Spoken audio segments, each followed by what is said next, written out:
So ayan guys, medyo mababa yung oil level guys pagdating natin sa Mindanao. So magre-refill tayo. Ito guys, oh, underbo na 1540 ng RC919. So isasalpak natin siya dyan. Tignan natin yung performance. Ayan. Pwede ito sa sasakyan. Depende na yan sa inyo anong diskarte nyo. Tinitimbulan ko lang yan. It's better than nothing. Okay?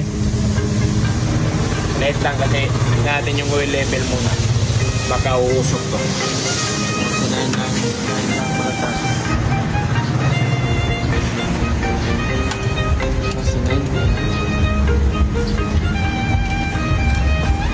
O ayan, nasa gitna na tayo.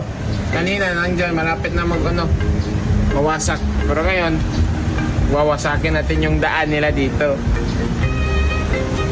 Tara, let's go. Start the engine, go. Let's start natin yung engine. Tignan natin gaano makasubok. Yan, biro. Pwede diya?